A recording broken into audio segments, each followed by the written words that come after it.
Tras el ajusticiamiento de Rafael Trujillo, Joaquín Balaguer y Ramfis Trujillo maniobran con algunas señales de apertura. Buscaban bajar tensiones y obtener el levantamiento de las sanciones de la OEA.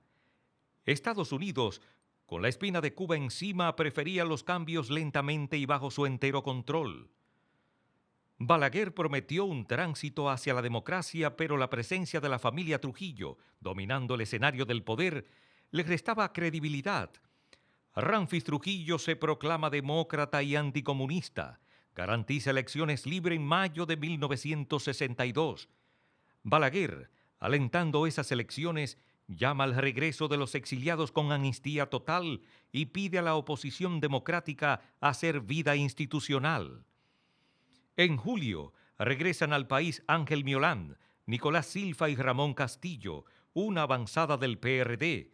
Surgen la Federación de Estudiantes Dominicanos, Unión Cívica Nacional y el 14 de junio con Manolo Tavares como su presidente. El 14 de junio de izquierda, el PRD de centro y Unión Cívica Nacional de derecha, al ser antitrujillistas, eran fuerza mayoritaria, garantizaban una previsible transición hacia la democracia. El odio de la población contra el régimen producía protestas y represión. Con su plan de fachada democrática, Balaguer solicita a estas organizaciones unirse al Partido Dominicano en un gobierno de unidad. La palabra democracia era lo nuevo y se ponía de moda. La oposición exigía la salida de los Trujillo. La salida de Héctor y José Arizmendi Trujillo era bien vista por Balaguer. A Ramfis lo creía indispensable para la unidad de las Fuerzas Armadas. Ramfis se opuso y de paso a Estados Unidos, que era partidario de la salida de los Trujillo. En octubre de 1961 salen del país Héctor y José Arizmendi Trujillo. En noviembre 14 Ramfis renuncia, hace regresar a sus tíos y tratan de derrocar a Balaguer, pero fracasan. El 18 de noviembre Ramfis ejecuta a 6 de los sobrevivientes del ajusticiamiento de su padre y parte hacia París. El 19, con presiones militares norteamericanas, Héctor y José Arizmendi Trujillo salen definitivamente del país. Sin los Trujillo, las negociaciones para un gobierno de coalición se rompen y se exige la salida de Balaguer. La Unión Cívica y el 14 de junio la ponen como condición para arribar a un acuerdo de unidad nacional y el 27 de noviembre promueven una huelga que se extiende a todo el país. El PRD no la apoya. La huelga es enfrentada por Pedro Rodríguez Echavarría, nuevo líder militar del régimen, después de haber jugado un papel clave en frustrar los planes nefastos de los Trujillo entre el 14 y el 19 de noviembre de 1961. Era la contraparte del nuevo dueto Balaguer-Echavarría. La huelga cesa y Estados Unidos, con Balaguer y la Unión Cívica, logran formar un Consejo de Estado de 7 miembros presidido por Balaguer. Los demás, Rafael F. Bonelli, Nicolás Pichardo, Eduardo Rid Barrera, Eliseo Pérez Sánchez, Antonio Inver Barrera y Luisa Mía Matió, todos prominentes trujillistas. El 4 de enero, la OEA levanta las sanciones, requisito de Balaguer para retirarse del poder. La Unión Cívica se lo exige, además de incluir a Rodríguez Echavarría. Otra crisis explota y las protestas no se hacen esperar. Balaguer renuncia del Consejo de Estado y Rodríguez Echavarría arresta a Bonelli, a Nicolás Pichardo y forma una junta cívico-militar con Humberto Bogar, Amía Matió e Inver Barrera. Balaguer es quien les toma el juramento. Una huelga iniciada el 17 de enero paraliza el país. Inver Barrera y Amía Matió se asilan en la embajada norteamericana. Rodríguez Echavarría es arrestado por el mayor Fernández Domínguez y Balaguer se asila en la Nunciatura Apostólica. Bonelli sustituye a Balaguer en el Consejo de Estado. Inver y Amiama vuelven al Consejo y se incluye al 7º miembro, un cívico, Donald Reed Cabral. Las elecciones previstas para el 20 de diciembre estaban polarizadas entre el PRD y la Unión Cívica. Viriato Afiallo, de prestigio, era el candidato de los cívicos.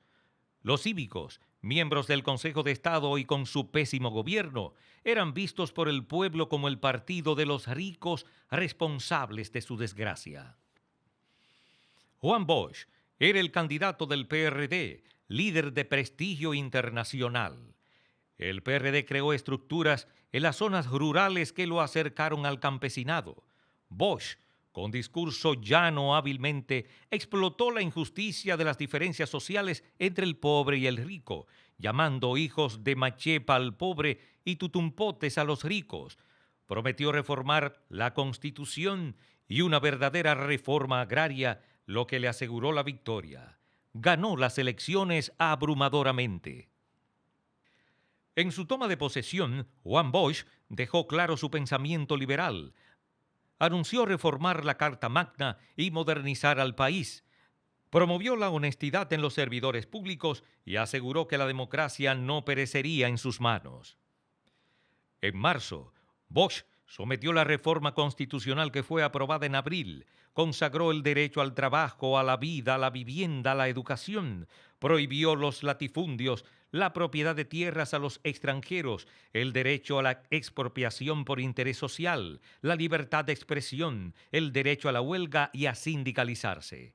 Impuso el derecho de los obreros a participar de los beneficios de las empresas donde trabajaban e inició una reforma agraria. Bosch tomó medidas económicas, reguló el gasto público y equilibró la balanza de pagos, creó el control de precios en favor de los artículos de primera necesidad, pago de impuesto por adelantado de parte del empresariado, confiscó los bienes del Estado en manos de los Trujillo, bajó los sueldos a los funcionarios y al presidente, restringió los gastos en las instituciones con presupuesto elevado, creó la obligación a los exportadores de entregar al Banco Central el 100% de las divisas obtenidas en sus operaciones. El 25 de abril, la Conferencia del Episcopado le propina su primer ataque. El 27 de abril, militares haitianos penetran a la sede diplomática dominicana en Haití. Bosch movilizó las Fuerzas Armadas en la frontera bajo el mando del coronel Rafael Tomás Fernández Domínguez, quien concibió la operación militar para liberar la embajada dominicana en Haití con el nombre Operación Mangú. En junio, el coronel Fernández Domínguez se entera de un golpe de Estado contra el gobierno, organiza y contacta militares para impedirlo.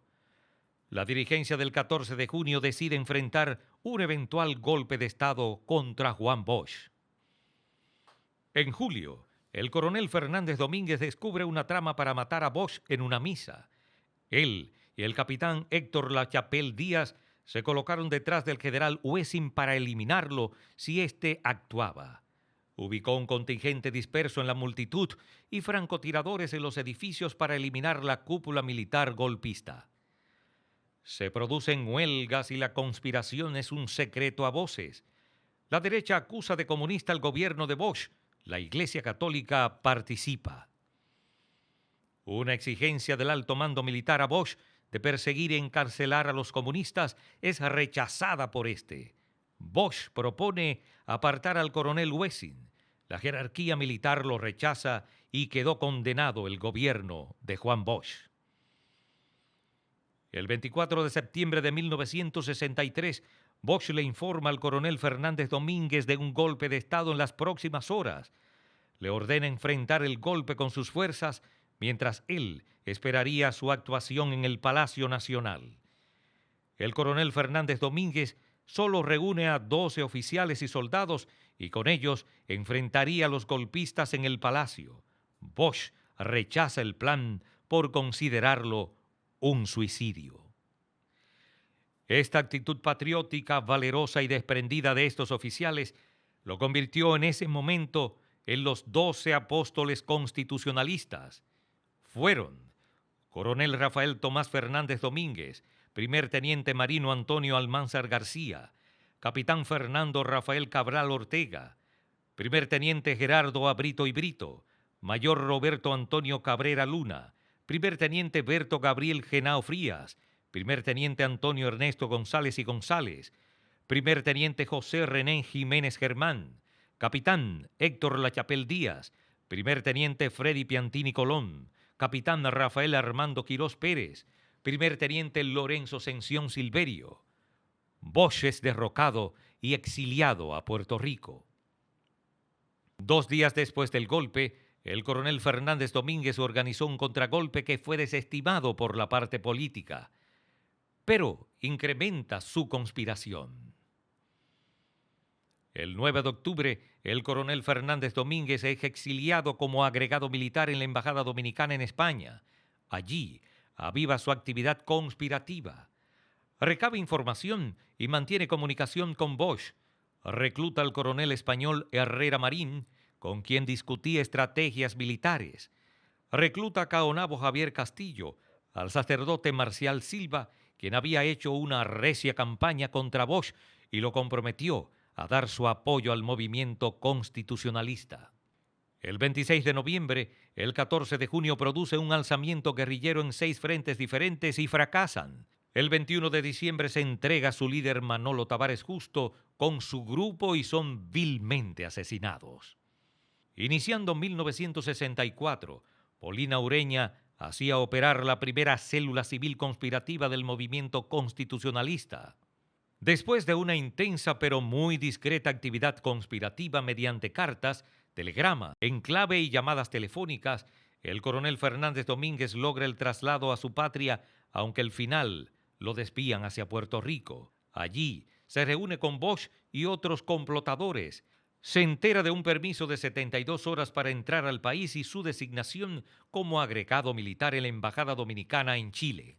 Fernández Domínguez llega al país el 18 de diciembre de 1964. Inicia una intensa actividad conspirativa. Se reúne 2 veces con el coronel Francis Camaño, un objetivo suyo por la confiabilidad, valentía y honestidad de este, y lo recluta. Juntos conquistan para la causa más militares de varios rangos y civiles prominentes. En 72 horas no durmió. Los contactos de Fernández Domínguez con el PRD, el Social Cristiano y militares dejan como fecha tentativa el 6 de enero de 1965 para iniciar las acciones. Fernández Domínguez esperaría aviso de los militares en Puerto Rico para regresar al país con Bosch por vía marítima. El 6 en la madrugada por Barahona, en una plaza ya asegurada. Los PRDistas y socialcristianos tomarían emisoras claves. Las acciones iniciarían en los cuarteles del sur, en otros puntos y en la capital. Desde Barahona, Juan Bosch lanzaría una proclama a militares y civiles a rebelarse contra el gobierno y defender la Constitución de 1963. 2 acciones buscarían un rápido desenlace. Un comando dirigido por el primer teniente Sención Silverio secuestraría a Donald Reed y lo haría renunciar. Otro comando secuestraría al general Villas Román, secretario de las Fuerzas Armadas. Pero la trama es descubierta y se pospone. La conspiración sigue. En intensa actividad de cartas y llamadas, el coronel Fernández Domínguez empuja la conspiración. Seguía ganando adeptos para la causa. Solicitaba una y otra vez a las Fuerzas Armadas su traslado a la República Dominicana.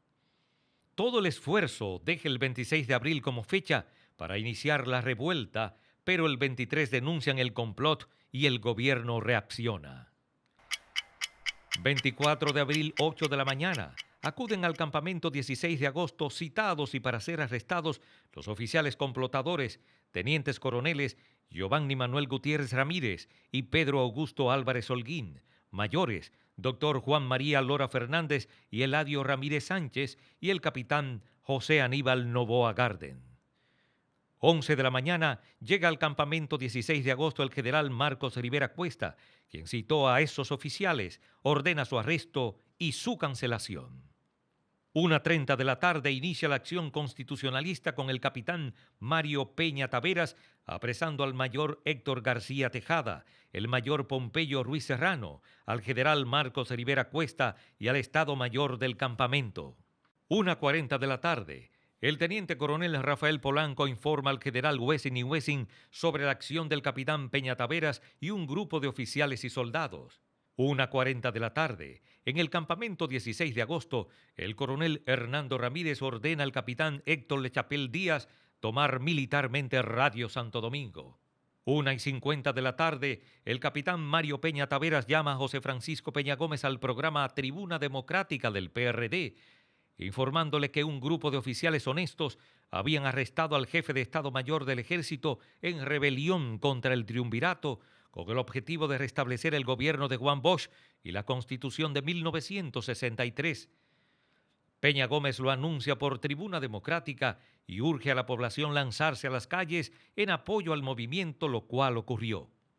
2 de la tarde, los constitucionalistas capturan Radio Santo Domingo y lanzan proclamas. 4 de la tarde, informan al cuerpo de hombres rana sobre 2 guarniciones militares sublevadas, el apoyo de la Marina al gobierno de facto y que el teniente coronel Manuel Montes Arache fue declarado desertor de las Fuerzas Armadas y buscado vivo o muerto.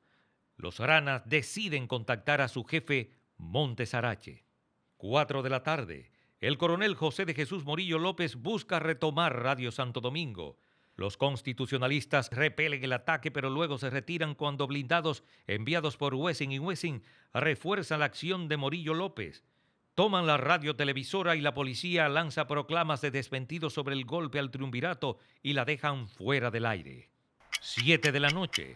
Donald Reed, presidente de facto, en un discurso dice tener control del país. Da un plazo a los constitucionalistas hasta las 5 de la mañana del día siguiente, 25, para rendirse. Ahí disipó las dudas que se pudieron tener sobre la sublevación. El batallón Élite Mella anuncia su apoyo al movimiento constitucionalista. 7:45 de la noche. El coronel Benoit llegó al Cefa en San Isidro de parte del general de los Santos a proponer adelantarse a los constitucionalistas, derribando el triunvirato, formar una junta militar e invitando después al otro bando a incorporarse. 7:53 de la noche. A estas horas, 6 buques de la Fuerza Anfibia Operativa en el Caribe del Ejército de Estados Unidos estaban cerca de las costas de Santo Domingo. 11:30 de la noche, un coronel estadounidense acudió al campamento 16 de agosto y preguntó al capitán Peña Taveras de lo ocurrido, y éste le respondió: lo que está pasando aquí es de los dominicanos y será resuelto por los dominicanos. 11:30 de la noche, los sublevados asaltan la Intendencia del Ejército Nacional. 25 de abril, 1:30 de la mañana. El coronel Hernando Ramírez ordena a los constitucionalistas ocupar el centro de la ciudad y hacer sonar la sirena del cuerpo de bomberos de la avenida Mella para anunciar su presencia a la población. 4 de la madrugada, la embajada norteamericana se percata que el golpe no ha fracasado. 5 de la madrugada, en el Listín Diario, Hernando Ramírez confirma el apoyo del batallón Juan Pablo Duarte, que otras guarniciones se estaban sumando a la revuelta. 5 de la madrugada, el general Juan de los Santos Céspedes informa a Donald Reed Cabral su negativa a bombardear a los constitucionalistas. 6 de la mañana, el PRD y el 14 de junio difunde la consigna: todos al Puente Duarte, para impedirle al Cefa tomar la ciudad de Santo Domingo. 8 de la mañana, el Cefa envía al coronel Enrique Pérez y Pérez a negociar con los constitucionalistas, pero las masas convocadas al puente le impiden el paso. 9:30 de la mañana, el encargado de negocios de la embajada estadounidense, William Cognet, le propone a Donald Reed en el Palacio declinar su gobierno a favor de una junta militar presidida por el general Salvador Montaz Guerrero. La fortaleza San Luis de Santiago se une al movimiento constitucionalista. 10 de la mañana, el general Montaz Guerrero dice al coronel Hernando Ramírez que Reed Cabral cedía el mando a una junta militar. Hernando Ramírez ordena a los coroneles Francisco Caamaño y Giovanni Gutiérrez tomar el Palacio Nacional. 10 de la mañana, empiezan a aparecer letreros Armas para el Pueblo PSP y 14 de junio. 10:40 de la mañana, el coronel Camaño toma el Palacio Nacional y anuncia la victoria constitucionalista a retornar al pueblo lo que fue tomado del pueblo. 11 de la mañana, Radio Santo Domingo anuncia que el doctor Rafael Molina Ureña asumirá la presidencia provisional y convocan al Congreso electo con Juan Bosch. 11 de la mañana, llega al Palacio Nacional el emisario de Pimpo de los Santos, coronel Bartolomé Benoit, para negociar con los constitucionalistas. 12 del mediodía, el coronel Hernando Ramírez ordena devolver a San Isidro los blindados del Cefa del Palacio Nacional, convencido de que no se llegaría a pelear. Corriendo rumores de una junta militar, la consigna de junta militar no, constitución sí, era lanzada a una sola voz en todo el país. 12 del mediodía, en el Palacio Nacional se reúnen el coronel Hernando Ramírez y el coronel Benoit, enviado de San Isidro. No se ponen de acuerdo. 2 de la tarde. Molina Ureña se juramenta como presidente constitucional, pero San Isidro lo rechaza y da un ultimátum a los constitucionalistas hasta las 4 de la tarde. 3 de la tarde. Una nueva reunión entre los bandos enfrentados se inicia, pero se rompe cuando aviones ametrallan el palacio. Era una presión contra los constitucionalistas. 3:30 de la tarde. El mayor Lluvérez Montaz y el coronel Bochán Javier fuerzan al general de los Santos a atacar al Palacio Nacional con aviones listos por orden del agregado aéreo de la embajada norteamericana Thomas Fitchburg. Despegan los aviones. Apresan oficiales sospechosos de ser constitucionalistas en la base aérea de San Isidro. 4 de la tarde. Inicia el bombardeo del Palacio Nacional, los campamentos 16 de agosto y 27 de febrero. El Cefa avanza desde San Isidro. Los constitucionalistas arman al pueblo para detener en el puente Duarte el avance de las tropas de Wessing. El contraalmirante Rivera Caminero y el general Atila Luna se ponen a las órdenes del presidente provisional Rafael Molina Ureña. El general Inver Barrera se ofreció con tal de recibir el mando militar. 5 de la tarde. Con el ataque aéreo exitoso al Palacio Nacional para el gobierno de Johnson, la junta militar o guerra civil era preferible al regreso de Bosch al poder. 5:30 de la tarde. Los PRDistas Martínez Francisco, Lobatón Pitaluga, Enrique de Rosario y Antonio Guzmán van a la Embajada de Estados Unidos a consultas. El secretario Arthur Breisky los insulta y acusa de apoyar a los comunistas insurrectos. 7 de la noche. 2 hombres ranas, el sargento Villanueva y el raso Aníbal López, cruzan armados y a nado desde Sanssouci al rompeolas tras el coronel Montes Arache. Una multitud le reclama armas y asaltan el material bélico de la Marina de la calle Las Damas, tomando docenas de fusiles sin disparar un solo tiro. 8 de la noche. Oficiales y cadetes de la Academia Militar Batalla de las Carreras apoyan a los constitucionalistas y en la noche salieron hacia San Pedro de Macorís. 26 de abril, 12 de la medianoche. Llegan los cadetes y oficiales a San Pedro de Macorís, toman la fortaleza sin resistencia. El pueblo los apoya y le piden armas. 2 de la madrugada. La flota norteamericana llega a Santo Domingo a evacuar sus ciudadanos. Los constitucionalistas notan el apoyo total de su embajada a San Isidro. 2:24 de la madrugada. Se produce una creciente polarización e incremento de los civiles y efectivos de las fuerzas rivales en ambas márgenes del puente Duarte. 5 de la madrugada. San Isidro pide a los norteamericanos una intervención militar para derrotar el comunismo. La embajada los incita a pelear con todo su apoyo. 6 de la mañana. Hombres ranas toman los remolcadores y la comandancia de puertos. 7 de la mañana. Aviones de la Fuerza Aérea bombardean el Palacio Nacional y los campamentos 27 de febrero y 16 de agosto. Los constitucionalistas contraatacan. 7:26 de la mañana. La embajada reporta la promesa de Wessing de atacar el puente Duarte para entrar en la ciudad. Pidió ayuda de tropas norteamericanas. 7:49 de la mañana. El Departamento de Defensa norteamericano puso en alerta 2 unidades de paracaidistas de la 82ª División Aerotransportada. 8 de la mañana. La embajada reporta la fortaleza y avance de los constitucionalistas. 8 de la mañana. El cuerpo de hombres ranas, militares y civiles asaltan los cuarteles policiales tomando gran cantidad de armas que fueron repartidas en la población. 12 del mediodía. Caravanas abandonan la ciudad de Santo Domingo en busca de refugio. 12 del mediodía. Sale al aire una emisora que se identificó como Radio Fuerzas Armadas Dominicanas para exclamar que la rebelión era comunista. 12 del mediodía. En Puerto Rico llega donde Juan Bosch, Rafael Fernández Domínguez, con el seudónimo de Luis Soto. Lleva mapas de las costas dominicanas, claves militares y sistema de comunicación secreta.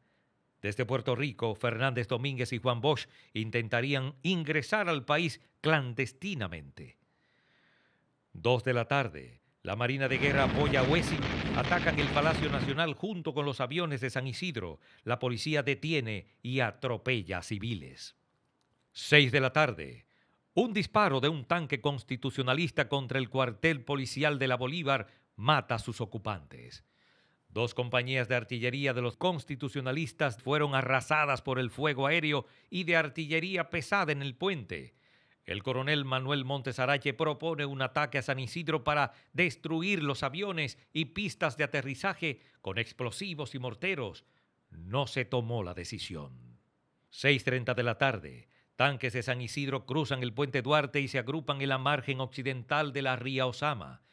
Parecía que ya nadie podía detenerlos. 8 de la noche. El coronel Francisco Caamaño se asila en la Embajada de El Salvador. 27 de abril, 3 de la madrugada. El agregado naval norteamericano coronel Ralph Haywood informó un ataque masivo del CEFA contra la capital con blindados, infantería y artillería. 4 de la madrugada. El mayor general Robert York, comandante de la 82ª División del Ejército norteamericano, activa el plan de contingencia contra Santo Domingo. 4:30 de la madrugada. Claudio Camaño entra a la Embajada de El Salvador con 2 fusiles G3 y granadas de mano. Claudio le entregó un fusil al coronel Camaño y le dijo: «Acompáñeme». Juntos salen a convocar una reunión de oficiales en casa de Francisco Caamaño para decidir las acciones a tomar. 5 minutos de la madrugada.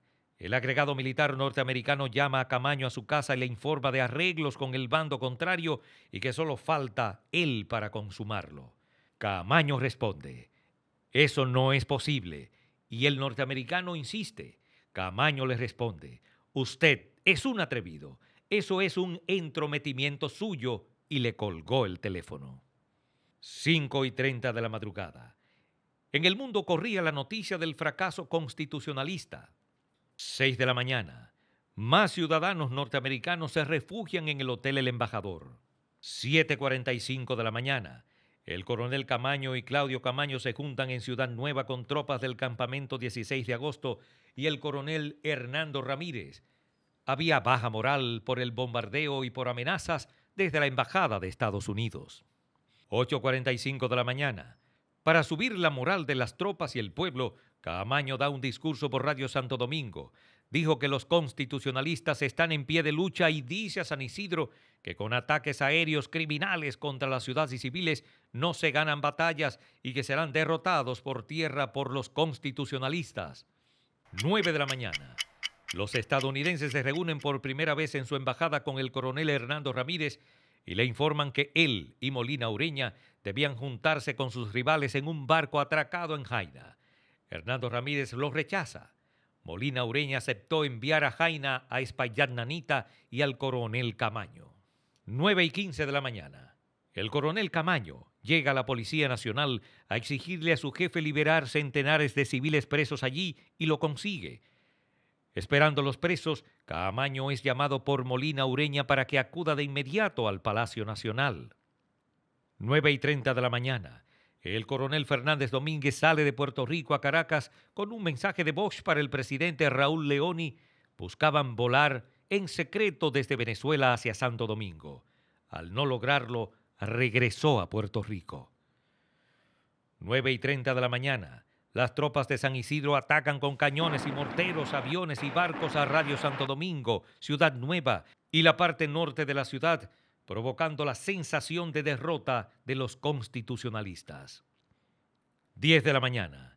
Al llegar al palacio, Caamaño encuentra a Molina Ureña, Espaillat Nanita, Hernando Ramírez, Homero Lajara Burgos y al norteamericano Ben Roylit, con constitucionalistas que poco antes se reunieron en la embajada a pactar un acuerdo.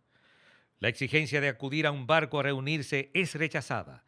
Por razones de salud de Hernando Ramírez, Molina Ureña transfiere el mando constitucionalista al coronel Francisco Alberto Caamaño y, reiniciándose un bombardeo contra el palacio, le informa del traslado de la sede presidencial a la calle Leopoldo Navarro, esquina Bolívar.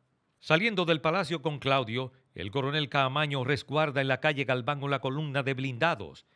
En la nueva sede presidencial recibe la orden de Molina Ureña de enfrentar el seguro avance por tierra de las tropas del CEFA. Llega al Puente Duarte y encuentra destruida la artillería constitucionalista, resistencia insuficiente para frenar el avance de San Isidro, incendios y destrucción de viviendas, muchos muertos civiles por los ataques indiscriminados. Reúne 50 soldados y civiles armados de piedras, palos, varillas y cuchillos, se aglutinan en torno a Camaño. Busca crear una fuerza para contraatacar. Ordena al mayor Lora Fernández ir a la avenida San Martín con Máximo Gómez a buscar tropas situadas allí. Ordena al primer teniente González buscar los blindados que dejó en la calle Galván. Ordena a Gerardo Marte Hernández ubicar tropas y armas. En poco tiempo, el mayor Lora Fernández llega con solamente 2 soldados y el primer teniente González le informa a Camaño que no encontró los blindados en la calle Galván.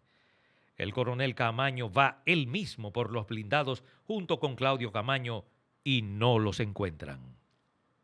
Sale hacia el Parque Independencia a buscar los soldados que estarían ahí. Llega a La Palo hincado con Arzobispo Noel.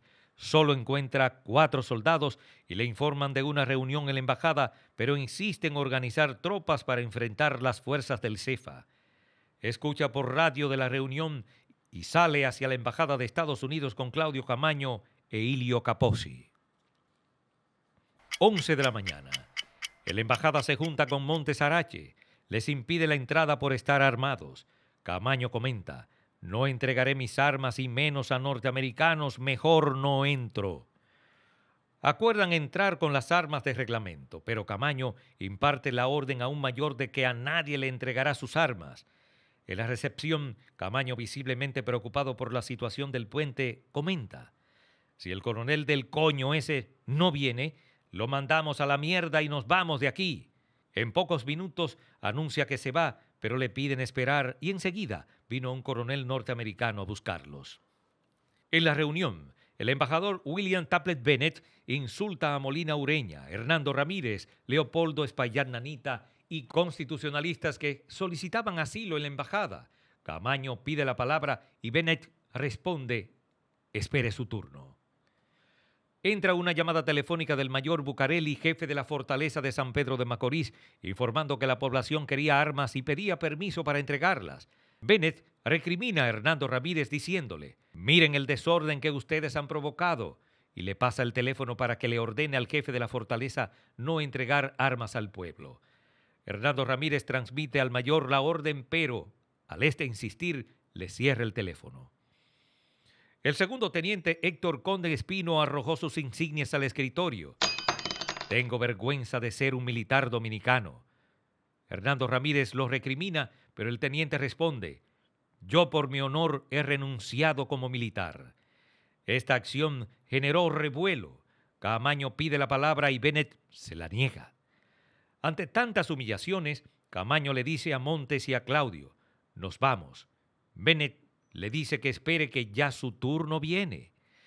Camaño le responde: no necesito hablar ya, señor embajador, quiero que usted sepa una cosa. Le vamos a demostrar que también hay dominicanos que tienen vergüenza, que cuando es necesario morir, saben morir con honor. Y le estrelló la puerta en las narices a Bennett. 11:40 de la mañana. Camaño y oficiales llegan a la calle Enriquillo, esquina Barahona. Está allí el sargento Mauricio Villanueva de la Marina con cerca de 40 hombres ranas. 12 del mediodía. Los tanques y la infantería de Wessing cruzaron el puente hacia la avenida Duarte. Cientos de combatientes constitucionalistas compuestos por soldados civiles con bombas Molotov, piedras, palos y varillas enfrentaban el avance del CEFA, que fueron ganando terreno, pero a un altísimo precio en bajas. Camaño junta 90 hombres con armas largas, crea la resistencia y avanza por varios flancos a frenar el avance del CEFA. Ordena atacar la vanguardia del avance. Se le une el coronel Gerardo Marte Hernández y el mayor Fabio Chestaro con una tropa de militares con armas largas y cientos de civiles pidiendo armas. Claudio Camaño y Capozzi desde una azotea ven al CEFA ocupando hasta la avenida Duarte. Capozzi le ve debilidades en 3 puntos para cortarlos. Con ese detalle, Camaño con Montes, Marte, Chestaro, Capozzi y Claudio deciden la ofensiva. Primero, Se forma la unidad de mensajeros para la buena comunicación entre los grupos de Montes, Chestaro y el de Camaño. 2. La tropa del mayor Chestaro con fusiles ataca desde el sur del puente para cerrar el cruce a más soldados del Cefa. Cientos de civiles lo siguen por armas. 3. Montesarache con 20 ranas atacan en la avenida Amado García con José Martí para partir en dos la vanguardia que avanza y quitarles presión a los combatientes que luchaban retirándose para luego aniquilarla. 4. Caamaño con su grupo avanzan a golpear el grueso de las tropas del Cefa en la Josefa Brea con París para cortarlas, dispersarlas y ya aisladas aniquilarlas. Llegan el mayor Lora Fernández y el teniente Elías Bisonó con 30 soldados y cientos de civiles ya armados con los que se había perdido contacto. Fue Lora Fernández quien, con pocos soldados y pertrechos, había logrado contener el ritmo de las embestidas de San Isidro con inmenso heroísmo y determinación. Caamaño ordena a Montesarache atacar la Escuela Perú y es tomada, ocupándole gran cantidad de armas y municiones. Los hombres armados de fusiles pasan de 1000, con los civiles armados de fusiles quitados al enemigo. 2 de la tarde, el batallón Mella entra a la capital por el oeste, pero unido a San Isidro. 3:15 de la tarde, los norteamericanos informaban. El traslado de nuestros ciudadanos desde el Hotel Embajadora Jaina se ha llevado a cabo sin incidentes. Los buques Wood Country y Rumankin salían para Puerto Rico con los evacuados. 4:15 de la tarde, el coronel Benoit solicita a Benne 1.200 marines advirtiendo que de ser negado los constitucionalistas convertirían al país en una segunda Cuba. 4:45 de la tarde, Bennett informaba a Washington que los pilotos de San Isidro están cansados y desalentados. El ambiente es de desesperanza y muy emocional, con algunos oficiales llorando. Sin la intervención norteamericana, San Isidro perdería. Yo recomiendo un desembarco inmediato. 5:15 de la tarde. El asesor de seguridad de Johnson, McGeorge Bundy, llamó a Thomas Mann con el mensaje. Dice el presidente Johnson que no quiere que los rebeldes ganen. 6 de la tarde. Se inicia el retiro en desbandada de las fuerzas de San Isidro del Puente Duarte. La resistencia de los constitucionalistas los aterrorizó. La mayoría salió a esconderse.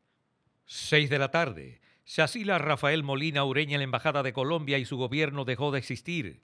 El coronel Hernando Ramírez se asila en otra sede diplomática.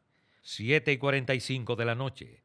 Están listas las tropas de la 82ª División Aerotransportada para una acción en Santo Domingo con fines de evitar el control de la autoridad gubernamental por parte de una facción hostil a los intereses norteamericanos. 8 de la noche. En San Isidro no creían los informes del campo de batalla cuando solo horas antes el avance de sus tropas era imbatible y fueron derrotados. El coronel Morillo López va a la cabeza del puente para rendir un informe de la situación. A su regreso informó que la debacle era total. La desmoralización reinaba. Hasta en los altos mandos algunos lloraban y querían retirarse. 8:30 de la noche. El presidente Johnson, reunido con McNamara, Rupp, decide y ordena una intervención militar masiva contra República Dominicana. 9:30 de la noche. El periodista Luis Reyes Acosta del Listín Diario, único testigo reportero de la batalla del Puente Duarte, informa al coronel Camaño que la crónica del combate fue modificada desde la embajada norteamericana para desvirtuar la victoria constitucionalista. Camaño se entrevista con su director Rafael Herrera, a quien brindó detalles y pruebas de lo sucedido en el puente. Hizo lo mismo por vía telefónica con el periódico El Caribe, que no envió ningún corresponsal al combate. 10 de la noche. Camaño se reúne con líderes de izquierda participantes en el combate del puente. Juan Miguel Román, Rafael Fafa Taveras, Fidelio Despradel, Homero Hernández Vargas, Maximiliano Gómez, el Moreno. Les pidió su aporte en hombres en la Máximo Gómez para detener un ataque que saldría desde la Feria y la Manicera, y puso a su disposición a un hombre de su entera confianza, el capitán Arias Collado. La derrota del Cefa en el puente impidió ese avance. 28 de abril, 5 de la madrugada. Los periódicos Listín Diario y El Caribe informaban la derrota de los constitucionalistas. Camaño llamó al Listín Diario pidiendo una aclaración pública con la verdad. Reclamó a Carlos Ricard ejecutivo del listín, su falta de seriedad publicando noticias dictadas por la Embajada de Estados Unidos y no la crónica de Luis Reyes Acosta, su reportero que presenció la batalla. 6 de la mañana. El coronel Camaño ordena a Luis Lember Peguero sacar al aire una emisora de radio para anular las noticias falsas y propaganda enemiga. Informan a Juan Bosch de la victoria del puente y este informa al mundo sobre la victoria constitucionalista en la batalla del Puente Duarte. Camaño ordena a los dirigentes del PRD sacar del asilo al gobierno provisional, a Molina Ureña, Hernando Ramírez y demás, y ocupar de nuevo el Palacio Nacional. 7 de la mañana. El mando constitucionalista acude al Puente Duarte y ven centenares de muertos. Confirman 14 tanques de guerra capturados y piezas de artillería. 9 de la mañana. Camaño hizo coronel a Montes Arache y a Lora Fernández. A Claudio Camaño lo hizo mayor. Nombró coronel a una mujer que desarmada obtuvo en combate un fusil FAL y luchó con él. Destacó a Ilio Capocci por su orientación decisiva en los combates. 9:30 de la mañana. Con la invasión norteamericana, los constitucionalistas buscan consolidar sus posiciones atacando la fortaleza Osama, que tiene un arsenal de miles de carabinas, fusiles, bazucas, cañones y municiones. Atacan todo cuartel que no sea constitucionalista. 10 de la mañana. Se inicia el hostigamiento a la fortaleza Osama con disparos, corte de luz y agua. En 2 días es tomada esta plaza y se adquieren millares de armas y municiones. Se toman cientos de prisioneros. Una emisora ya transmite en el Cine Lido. Se organizan los comandos. Las armas pesadas se ubican en toda Ciudad Nueva. Mario Peña Taveras, que se había asilado el día anterior, salió y se puso a la orden del coronel Camaño. 11 de la mañana. Tropas del grupo de San Cristóbal toman el Palacio Nacional sin combatir. Inver Barrera acude a la Embajada de los Estados Unidos a informar la acción de sus fuerzas y propone la formación de una junta militar de 5 miembros que él mismo encabezaría. El camaleónico Bennett informa a Washington favorablemente sobre la propuesta de Inver, aunque ya orquestaba una junta militar con el sector de San Isidro. A Radio San Isidro anuncia la formación de un triunvirato de gobierno encabezado por el coronel Bartolomé Benoit de la Fuerza Aérea, el coronel Enrique Saladín del Ejército y Olgo Santana de la Marina de Guerra, todos coroneles. Artus Breisky, secretario de la Embajada de Estados Unidos, invitó al secretario general del PRD Martínez Francisco, asilado en la Embajada de México, a reunirse con el embajador Bennett. Saliendo, fue secuestrado por la CIA y obligado a hablar por Radio San Isidro, condenando al movimiento constitucionalista y acusándolos de comunistas. El coronel Benoit le tenía el discurso escrito. 6:55 de la tarde. Desembarcan 500 marines como intervención humanitaria. El presidente Johnson anunció la intervención a la República Dominicana por el peligro que corrían las vidas de norteamericanos residentes en Santo Domingo. The American nation cannot, must not, and will not permit the establishment of another communist government in the Western Hemisphere.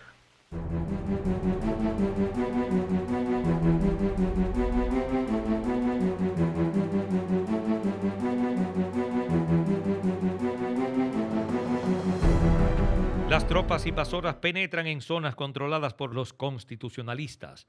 El mando constitucionalista estrena la emisora que funciona en el Cine Lido con la siguiente orden que emite el coronel Camaño a sus fuerzas y al pueblo dominicano. Pueblo dominicano, pueblo dominicano, pueblo dominicano. Les habla el coronel Francisco Alberto Caamaño Deñó, comandante militar del movimiento constitucionalista. Las fuerzas militares norteamericanas invaden a Santo Domingo a través del Puente Duarte y desde el puerto de Jaina. Hay que enfrentarlos con todo lo que se tenga, hasta las últimas consecuencias. Y gritó: ¡fuego, fuego, fuego contra los invasores norteamericanos! El mando militar constitucionalista sale hacia el puente, se produce el primer combate contra los invasores y comienza la resistencia patriótica del pueblo dominicano.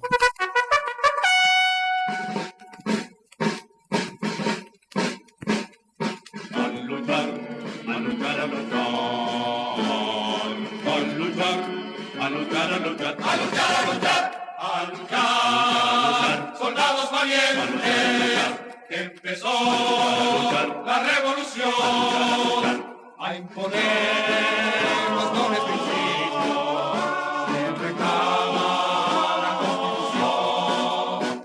Desgarró la noche serena, la sirena de la libertad, cual clarín que llama a la guerra, defendiendo la patria inmortal.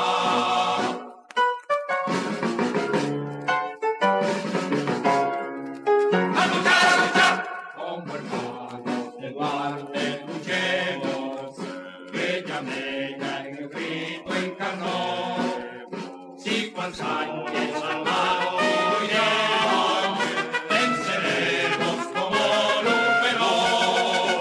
No cedamos un paso, marchemos por senderos de gloria y honor, y otra vez al traidor venceremos, y otra vez al grosero invasor.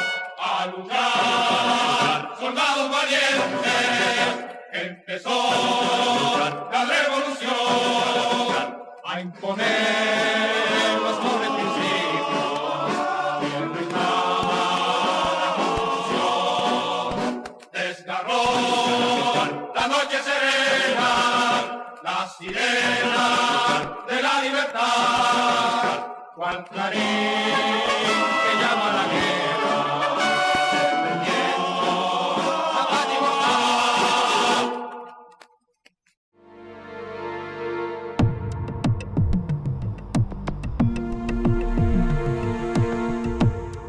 Los invasores ocupan 15 kilómetros cuadrados del sector occidental de la ciudad, donde establecen la zona de seguridad internacional, simulando ser un área de refugiados. Dividen en dos la zona constitucionalista y aíslan la zona norte de estos. El nuncio papal, Emanuel Claricio, propicia un alto al fuego entre las partes enfrentadas. La emisora en manos de los constitucionalistas llamaba a que el acuerdo fuera respetado. Pero todo acuerdo de tregua siempre fue violado por las fuerzas invasoras y las de San Isidro en plena complicidad.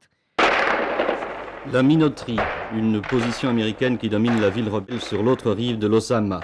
En principe, les Américains n'ouvrent le feu que s'ils ont l'impression qu'ils sont visés. En vérité, il est bien difficile.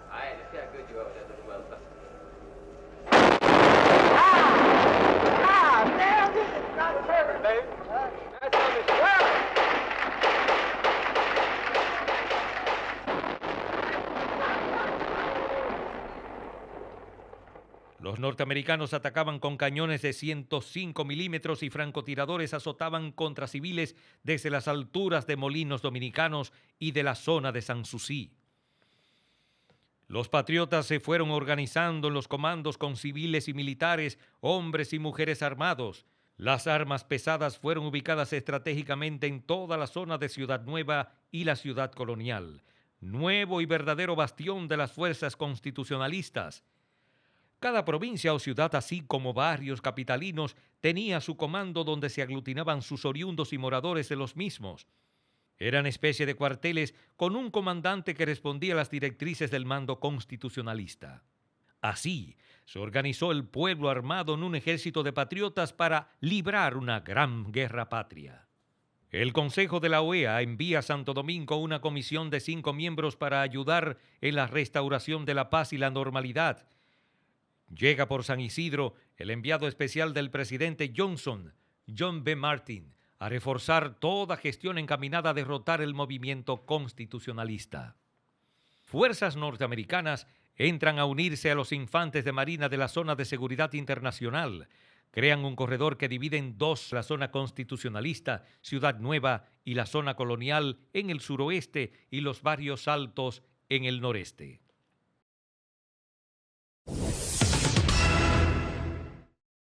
2 de mayo. Llega procedente de Washington Hewson Ryan, encabezando una avanzada para ejecutar los planes de la CIA de guerra psicológica y propagandística contra los constitucionalistas. Llega por San Isidro la escuadrilla de reconocimiento de la Fuerza Aérea de Estados Unidos compuesta por 6 aeronaves RF-101, 3 aeronaves RB-66 y una célula para el procesamiento de fotografías. Los vuelos se inician enseguida para la planificación de ataques militares. El día 2 de mayo, en horas de la noche, fue secuestrado y fusilado el periodista Luis Reyes Acosta en Mata Redonda, Villamella, por tropas de la base aérea de San Isidro. Fue el único reportero testigo de la victoria constitucionalista en el Puente Duarte y quien denunció ante Camaño que su crónica de la batalla del puente había sido cambiada desde la embajada norteamericana. El 3 de mayo, el Congreso electo junto a Juan Bosch se reúne en asamblea, elige como presidente constitucional de la República en armas al coronel Francisco Alberto Caamaño Deñó, tomando posesión el siguiente día 4 de mayo. Ese día, al salir de ese evento, es secuestrada y asesinada Yolanda Guzmán junto a otras 4 personas por soldados del CEFA. El coronel Caamaño designa al coronel Rafael Fernández Domínguez, ministro de Interior, coronel Manuel Ramón Montes Arache, ministro de Defensa, coronel Juan María Lora Fernández, jefe del Ejército, mayor Claudio Camaño, jefe de Inteligencia, Héctor Aristi, ministro de la Presidencia, Yotin Curi, ministro de Relaciones Exteriores, Rafael Abinader, ministro de Hacienda, Marcelino Vélez, ministro de Sanidad, Ramón Ledesma Pérez, ministro sin cartera, Luis Checker, gobernador del Banco Central, y Antonio Rosario, representante ante la OEA. El ministro de Relaciones Exteriores, Yotin Curi, envió telegramas a 36 gobiernos de América, Europa y el Medio Oriente, anunciándoles la formación del gobierno constitucionalista. El gobierno del general Charles de Gaulle criticó la invasión estadounidense y consideró el reconocimiento formal del gobierno de Camaño. Un poderoso avance de tanques norteamericanos es detenido con una severa amenaza telefónica de Camaño a Martin de que si no los detenía, lanzaría al grueso de las fuerzas constitucionalistas a atacar a los norteamericanos donde estuvieran.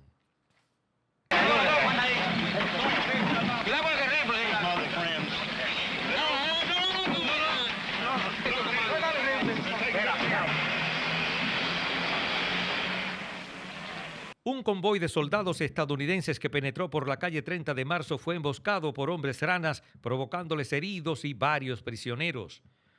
Estados Unidos busca crear una fuerza multinacional que respondiera a sus planes. Ejerciendo su control en la OEA, surge el 6 de mayo la Fuerza Interamericana de Paz, bajo el mando del brasileño Hugo Penasco Alvin, y el subcomandante lo sería Bruce Palmer de Estados Unidos.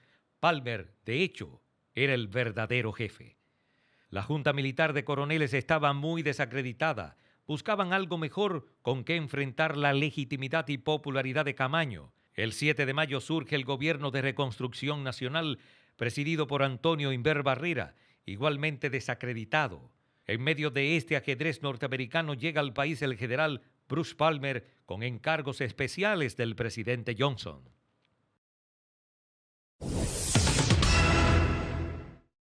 7 de mayo, llega el grueso del Batallón de Guerra Psicológica y Propagandística de Fort Bragg, con una imprenta móvil para imprimir 70,000 volantes diarios para desacreditar la revuelta constitucionalista. Eran repartidos a manos por las mismas tropas yanquis y lanzados desde aviones, altoparlantes instalados en jeeps militares, desde lo que transmitieron más de 600 horas de operaciones de altavoces, una emisora de radio desde donde transmitieron más de 900 horas de programas radiales, retransmitieron La Voz de América durante 35 días y La Voz de la Zona de Seguridad. Instalaron en costas dominicanas el barco USA Perry DD-844 para interferir y sabotear las transmisiones de Radio Santo Domingo mientras estuvo bajo control constitucionalista. Además, transmitían desde el avión US Navy Blue Eagle I y desde 2 aeronaves C-47.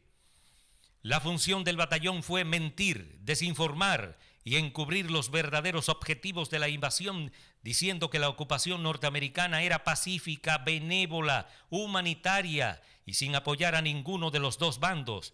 Este batallón nutría de mentiras al Servicio de Información de los Estados Unidos en Santo Domingo, que lo difundiría entre la población y la prensa extranjera.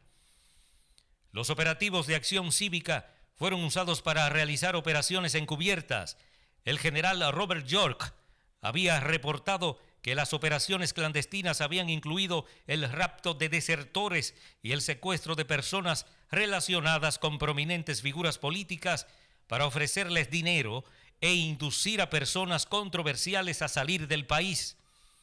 Se inició la operación Cass, destinada al asesinato de Camaño, como lo revelan los documentos publicados bajo el nombre de Sensitive y Extra Sensitive de Texas Collation, Baylor University, que reproducen los memorandos de conversación telefónica, donde Mr. Mann y McNamara por un lado y Mr. Mann y Mr. Bundy por el otro, tratan con sumo interés el tema de la operación Cass y las insistentes esperas de resultados que el presidente Johnson tenía sobre la realización de estas operaciones clandestinas en contra de la vida de Camaño, a quien no lograron acercar a la zona de seguridad donde atentarían contra él.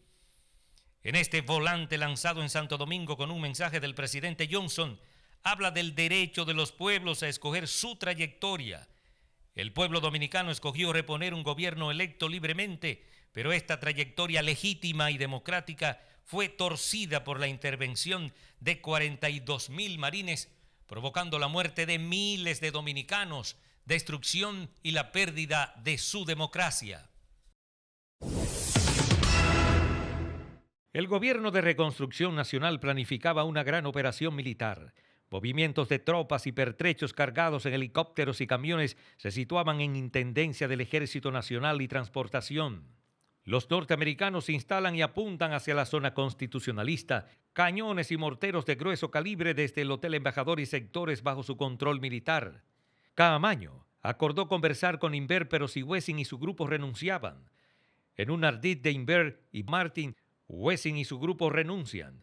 Inver cita una reunión al grupo de Wessing en un barco norteamericano en Jaina. Asisten los generales Belisario Peguero, Salvador Montaz Guerrero, Atila Luna y Julio Rip Santamaría, entre otros. Estando allí los apresan y los sacan del país en un barco.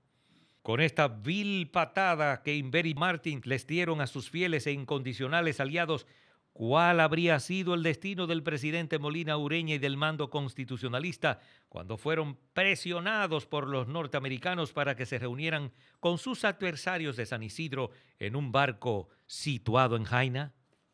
Bennett buscaba convertir el gobierno de Inver en algo con lo que podrían negociar Estados Unidos, la OEA y Camaño, pero Wessing reconsidera su renuncia. Inver lo quería para los ataques contra los constitucionalistas en la zona norte.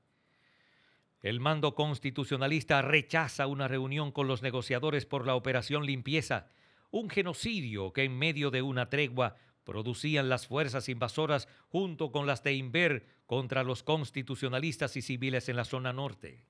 El ministro Yotin Curi envió un telegrama al Consejo de Seguridad de la ONU denunciando la destrucción y masacre que se realizaba en la capital de la República Dominicana con el contubernio de las tropas invasoras y de la OEA. Llevar la problemática dominicana de la OEA a la ONU abre mejor defensa al gobierno de Camaño. La OEA era manejada a su antojo por los Estados Unidos. José Antonio Mora, representante de la OEA, le ofreció a Camaño una gruesa suma de dinero para que renunciara y se fuera del país. Camaño le respondió: «Váyase de aquí, viejo sinvergüenza, antes de que le dé una tabaná». El Departamento de Estado concertaba en secreto con Bosch la fórmula Guzmán de un gobierno provisional encabezado por Antonio Guzmán. Estas conversaciones son aprovechadas para Bosch enviar los detalles de la fórmula al presidente Camaño con el coronel Rafael Tomás Fernández Domínguez, quien llega al país el 14 de mayo en horas de la mañana. La masacre, llamada Operación Limpieza, se ejecutaba con los invasores abasteciendo y reemplazando las tropas de Inver, mientras los constitucionalistas resistían sin posibilidad de ser abastecidos y reforzados desde su comando central. Todo sucedía en medio de una tregua pactada entre las partes.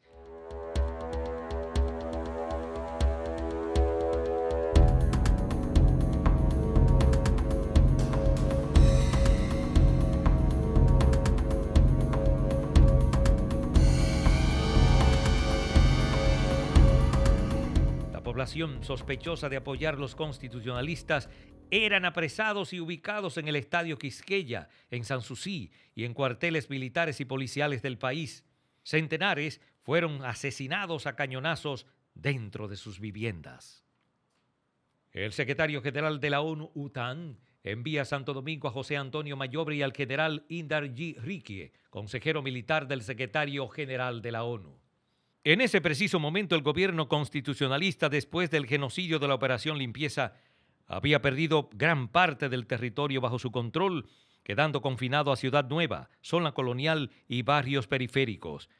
Se pensaba en un golpe de efecto buscar una mayor atención del mundo y mejores posibilidades de reconocimiento diplomático al gobierno constitucionalista, romper el aislamiento.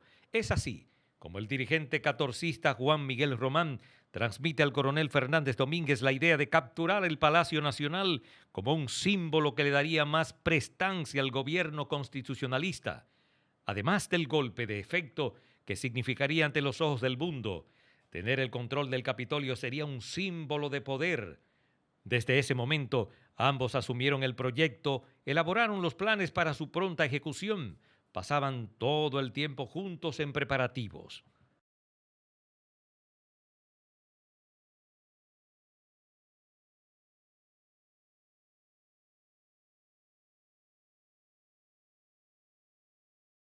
Estaremos trabajando la cosa de marzo. Aquí Subimos por la 30 y subimos al Palacio la calle, el avance, y le todos los compañeros al otro lado. los Llega explosivos, la calle la Moisés base, García, no sé por qué. Callejón Ibero. Y le cerramos el paso en la esquina. Queridos compañeros, demos un repaso final a los detalles que haremos cada uno de nosotros y sus soldados para alcanzar el objetivo de tomar el palacio. El compañero Juan Miguel Román y yo avanzaremos por la 30 de marzo con parte de la tropa del Comando 14 de junio a realizar el primer movimiento envolvente. La punta de vanguardia, que avanzaremos con el compañero Fernández. Llevaremos todos fusiles de alto calibre, FAL, G3, M14 y AR-15 y sobre todo llevar granadas de mano.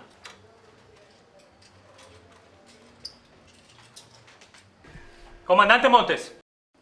La columna de hombres ranas haremos un movimiento diagonal este-oeste para pegarle fuerte al enemigo en el centro y disgregar su concentración de fuego. Compañero André de la Rivière. Monsieur Commandant, como Terro ligero, nuestro grupo avanzará a la calle Moisés García desde el Callejón Inver para atacar y neutralizar el flanco derecho de la defensa del Palacio Nacional. Profesor Capozzi. Comandante Fernández, el attacco nostro sarà il frontale. Previo all'avanci è un gruppo con intenso fuego de fusilería e ráfaga de arma automática distraen a los defensores e cubren los primeros movimientos. Due compañeros especializados avanzan a volare la porta centrale del palacio e otros 5 compañeros también con explosivos atacan la verja del palacio en 2 puntos adicionales para iniciar enseguida la penetrazione frontale. ¿Y los americanos van a estar allá? Compañero, los superamericanos tienen una cabeza, un cuerpo, 2 brazos y 2 piernas y le entran la bala como a todo el mundo.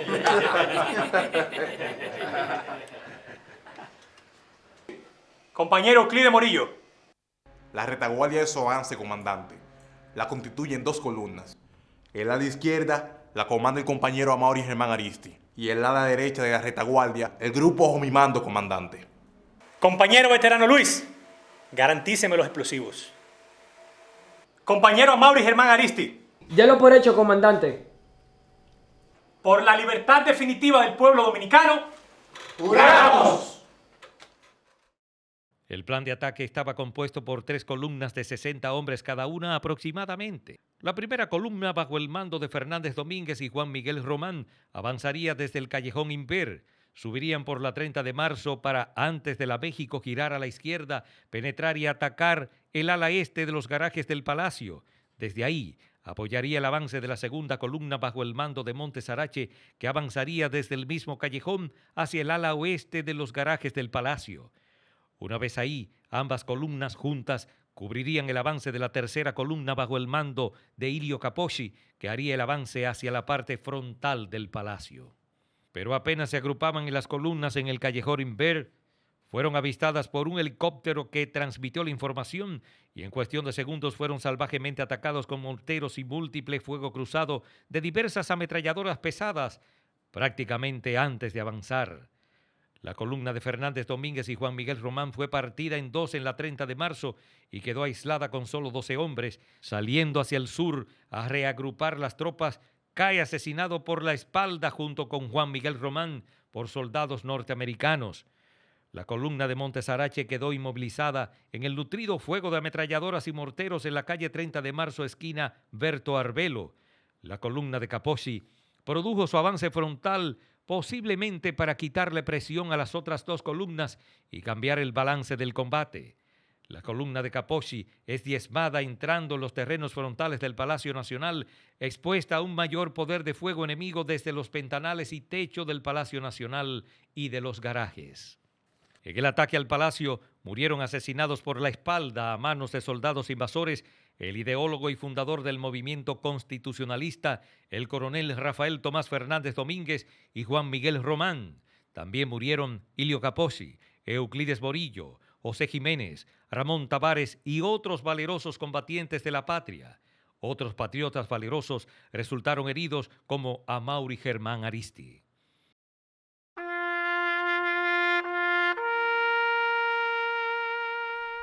Con un arma como esta en manos del asesino, selló con muerte el destino en un cruel acto que apesta.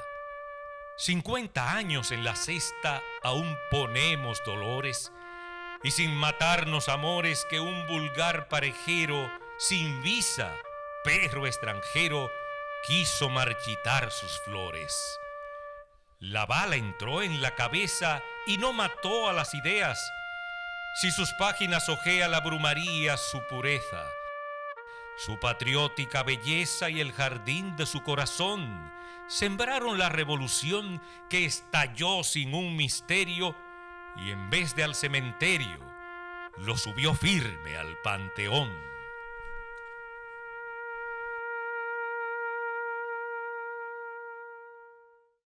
Ya para el 23 de mayo ocupaban el país 1.170 soldados brasileños, 250 hondureños, 159 nicaragüenses, 183 paraguayos y 42.000 norteamericanos.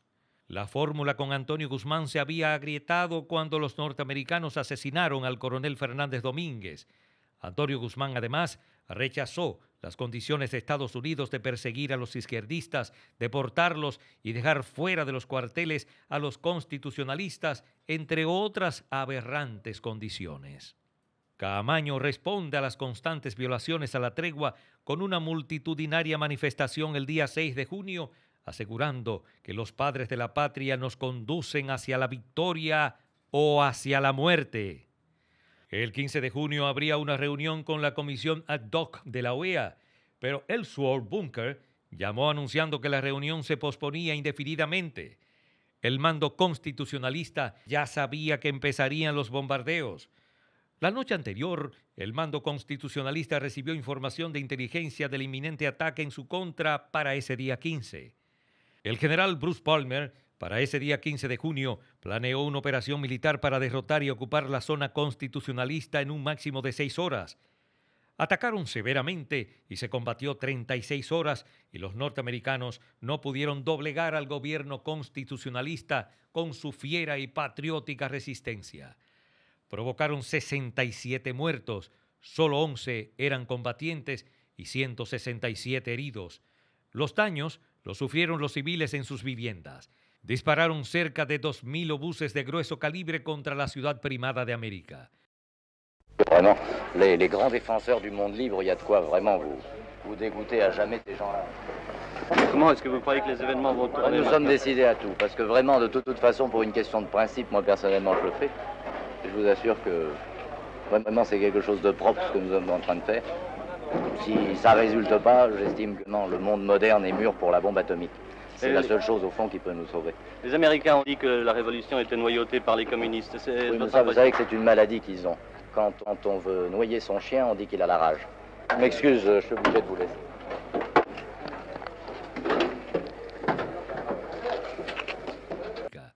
Un francotirador yanqui cobra la vida de otro prominente extranjero constitucionalista, André de la Rivière, francés. No hay tierra tan hermosa como la mía, bañada por los mares de blanca espuma, parece una gaviota de blancas plumas. Abril rompió las fronteras siendo patria de extranjeros. Con corazones sinceros dieron sus almas enteras. Pueblo mío, si supieras de esta frondosa sabana, que fue madre y hermana, donde Ilio, Jacques Piu y André sembraron su puro buqué en tierra dominicana. Este ataque hizo surgir la Academia Militar 24 de abril para entrenar combatientes y tratar de sacar la lucha hacia las ciudades.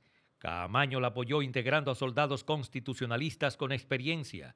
Allí se entrenaban tanto hombres como mujeres patriotas. Dentro de este objetivo de extender la guerra fuera de los límites de la zona constitucionalista, el 14 de junio, el MPD y otras fuerzas planearon un ataque en San Francisco de Macorís contando con el apoyo del alto mando del gobierno de Caamaño. El plan consistía en atacar la fortaleza de San Francisco de Macorís, así como el cuartel policial, y provocar el levantamiento del pueblo en apoyo al gobierno constitucionalista. Previo a la acción, planeada para el 25 de junio en la madrugada, diversos grupos de combatientes, hombres y mujeres, fueron a la provincia a introducir el armamento a ser utilizado. La operación sería comandada por Homero Hernández Vargas, quien atacaría con un grupo la Fortaleza Duarte, y Valdemiro Castro del MPD, el cuartel policial. Ambas acciones tendrían el apoyo de dos grupos encabezados por Sóstenes Peña Jaques y Rodrigo Lozada, ambos del 14 de junio. Antes de que el lanzamiento se llevara a cabo ese día 25 de junio, la mayoría de los jóvenes fueron apresados por las fuerzas regulares y llevados a la Fortaleza Duarte comandada por el coronel Perelló Soto, ampliamente conocido como un feroz y sanguinario personaje. Se procedió a torturar y asesinar a los patriotas apresados. Sóstenes Peña Jaques y Rodrigo Lozada fueron apresados en una finca cercana a la ciudad y en ese mismo lugar fueron asesinados y enterrados. Cayeron muertos más de 50 patriotas. El 8 de julio, la OEA había propuesto la fórmula de Héctor García Godoy como gobierno provisional, que a espaldas del mando constitucionalista había sido aprobada por el PRD en secreto con el embajador Bunker. La propuesta de García Godoy fue aprobada por el PRD, el Senado y la Cámara de Diputados. Se opusieron el presidente Caamaño, Héctor Aristi y Yotin Curi, así como los partidos Revolucionario Social Cristiano y 14 de junio. Poco tiempo después, Caamaño renuncia en un inmenso mitin en la Fortaleza Osama. El 3 de septiembre se instala el gobierno provisional de Héctor García Godoy y sus acciones futuras serían previsibles con la estructura militar que le acompaña. Todos de la jerarquía militar del Gobierno de Reconstrucción Nacional. Francisco Rivera Caminero, ministro de las Fuerzas Armadas. Martínez Arana, jefe de Estado Mayor del Ejército y ejecutor del genocidio llamado Operación Limpieza. Ramón Emilio Jiménez Reyes, jefe de Estado Mayor de la Marina, y Despradel Brache, jefe de la Policía Nacional, con impecable trayectoria de represivo. El 19 de diciembre se produce otro de los intentos de eliminar el mando constitucionalista. En una misa que se oficiaría en Santiago, en la memoria del coronel Rafael Tomás Fernández Domínguez, en una visita previa al cementerio, el mando constitucionalista es hostigado y objeto de disparos. Al llegar al Hotel Matún, donde habría un desayuno, son rodeados por centenares de efectivos del ejército que con tanques, ametralladoras pesadas y blindados inician un feroz y destructivo ataque contra el mando constitucionalista allí reunido. El fiero ataque fue contenido una y otra vez, causándole numerosas bajas a los atacantes, destrucción de 2 tanques de guerra y emplazamientos de ametralladoras pesadas. En el combate mueren el héroe nacional coronel Juan María Lora Fernández, jefe del Ejército Constitucionalista, y más de 100 efectivos del Ejército del Gobierno Provisional, así como incontables heridos. La ferocidad del ataque dejó muy dañado el edificio del Hotel Matún. El presidente García Godoy y las tropas invasoras intervinieron después de horas de combates y cuando se hizo evidente la imposibilidad de diezmar a los constitucionalistas. Además, este combate había tenido serias repercusiones en la población y constitucionalistas diseminados en todo el país que ya se organizaban para la lucha en respaldo a Camaño y demás comandantes patriotas sitiados pero vencedores en el Hotel Matún de Santiago. Con la presencia de las tropas invasoras en todo el territorio nacional, García Godoy emprende la tarea de organizar unas elecciones libres que fueron fijadas para el 1 de junio de 1966. En ella se reflejaría la correlación de fuerzas resultantes de la Guerra de Abril de 1965 en los candidatos Juan Bosch y Joaquín Balaguer, con las tropas invasoras controlando el escenario político y militar del país.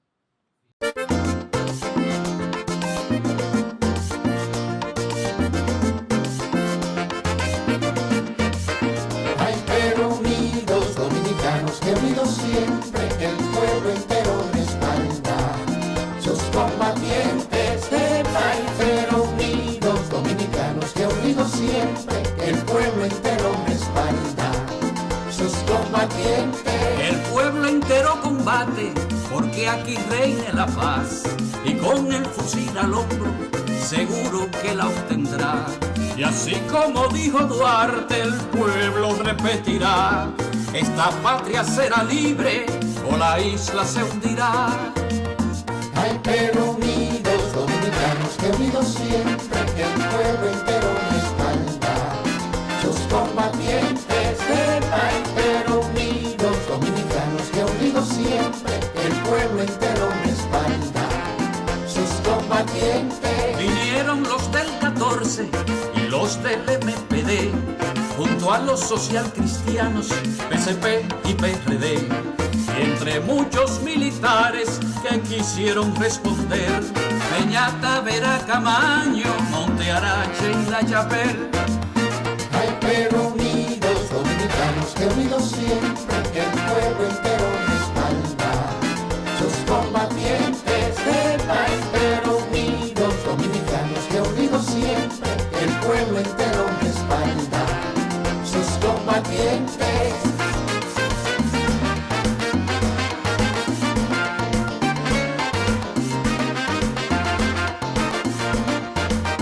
Ay, pero unidos dominicanos, que unidos siempre, que el pueblo entero respalda sus combatientes de país. Pero unidos dominicanos, que unidos siempre, el pueblo entero respalda sus combatientes. Que se rindan los del norte, porque no podrán pelear con campesinos, obreros, estudiante y militar.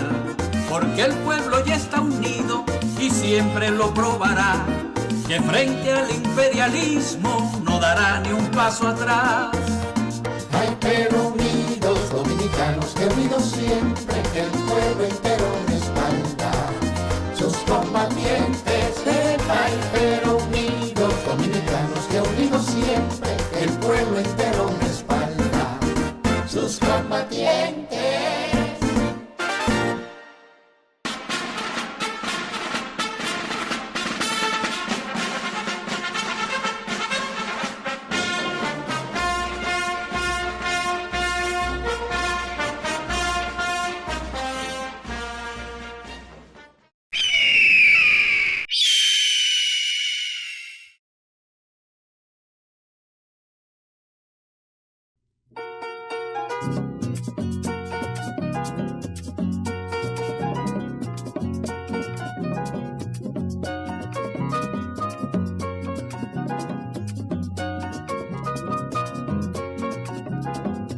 Dime mi amorcito, manzanita de oro. Dime mi amorcito, manzanita de oro. ¿Quién te quiere más de lo que yo te adoro? ¿Quién te quiere más de lo que yo te adoro?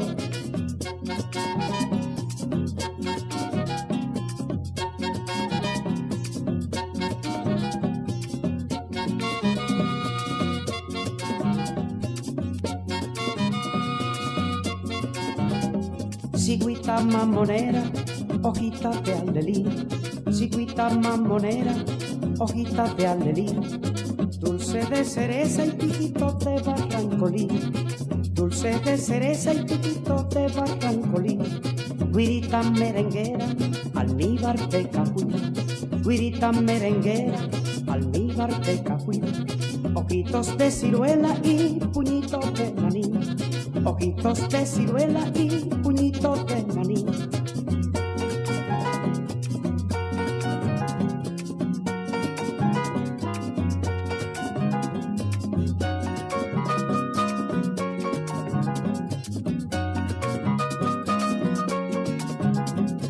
Dulce naranjita, casabito santiaguero.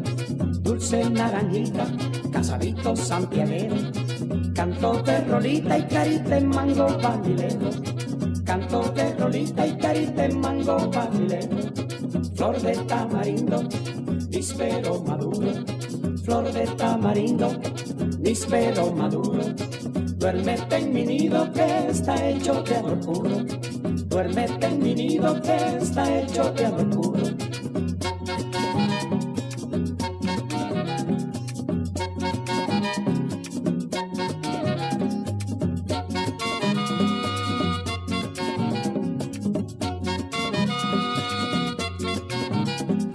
Dominicanita, orgullo del país. Dominicanita, orgullo del país. Es por tu dulzura, vidita, que te canto así. Es por tu dulzura, vidita, que te canto así. Dime mi amorcito, manzanita de oro. Dime mi amorcito, manzanita de oro. ¿Quién te quiere más de lo que yo te adoro? ¿Quién te quiere más de lo que yo te adoro?